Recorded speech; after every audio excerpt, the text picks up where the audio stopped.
Fox News alert, we just bombed Iran. CENTCOM launching airstrikes hitting multiple ports along the Strait of Hormuz. Senior U.S. officials saying this is not a restart of the war or an end to the ceasefire. It all started this afternoon when Iranian attack boats from the Mosquito Fleet swarmed toward 3 guided missile destroyers in the Gulf. The USS Truxtun, the USS Rafael Peralta, and the USS Mason defended themselves, keeping them at bay with 50 caliber machine guns, small caliber gun teams on deck, and Hellfire missiles fired from Apaches. Iranian forces also launched drones and missiles from the shoreline. This was a pretty intense and sustained barrage, so the United States responded forcefully, launching airstrikes, targeting Iranian missile facilities responsible for the attack, hitting missile and drone launch sites, command and control locations, and intelligence, surveillance, and reconnaissance nodes.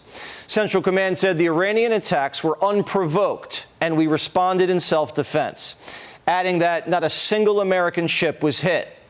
Central Command says we don't seek escalation, but we remain positioned and ready to protect American forces.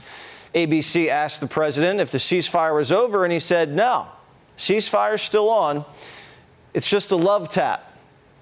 The president later writing on Truth Social that the Iranian small boats were completely destroyed, Iranian missiles were easily knocked down, and drones were incinerated while in the air, and they dropped ever so beautifully down to the ocean, very much like a butterfly dropping to its grave.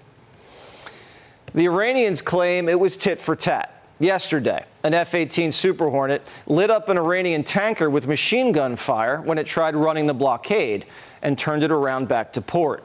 The president says the 3 destroyers successfully transited out of the strait and will join the blockade. And the Wall Street Journal's reporting that Project Freedom is still in play. It was paused for diplomatic reasons to help with the Iranian negotiations and because of an airspace dispute with the Saudis.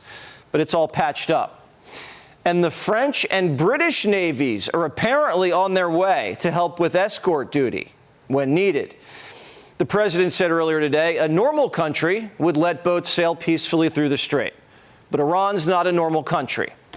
Some of these Persian pirates are still trying to charge tolls. They're screaming into loudspeakers at tanker traffic, pay up or we'll shoot.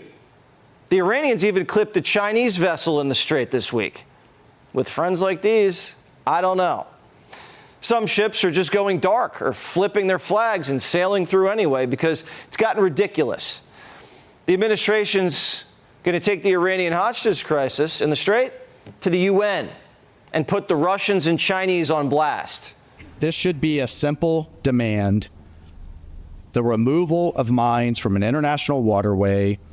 You cannot exact illegal tolls. We have to address these violations here in the council. And we have to ask ourselves, if a country chooses to oppose such a simple proposition, do they really want peace? The president says they're a bunch of lunatics. That's why they can't have a nuclear weapon.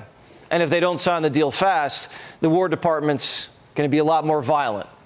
There are 2 options for the Iranian regime. They can choose the pen or they can choose the sword. One would include them signing a good faith agreement that would lead into more detailed negotiations, and the other would be the Americans resuming their bombing campaign against the Islamic Republic. Today, the Iranian president, for the first time, met with the gay Ayatollah in his little cave. The meeting lasted over 2.5 hours. It's hard to talk without lips.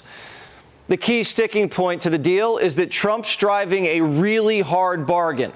The president's demanding that the regime hand over their entire Uranian stockpile, close up all their nuke facilities, and don't enrich, not even a little, for decades. Iran, and this is according to the New York Times, is countering that they'd like to give the uranium to a third party, potentially Russia, and they want an enrichment freeze for 10 to 15 years. But Iran's on a deadline, and they know it. It looks like they've likely already cut back their production, maybe by 400,000 barrels a day. They'll likely continue to ramp down their production as their storage fills and their inability to export oil. If their oil wells pop, the country's ripe for a revolution. The regime's already getting antsy. They've been going on a protester execution spree. Brent crude dropped below $100 a barrel for the first time in 2 weeks today. And corporate America just had its best earnings season in 20 years. Gas prices are high, no doubt about that. But many people believe it's worth it to get a good deal. A Harvard-Harris poll has 2/3 of voters saying the president shouldn't settle for less at the negotiating table. Over half of Democrats agree. And the president's hold on the party, still rock solid.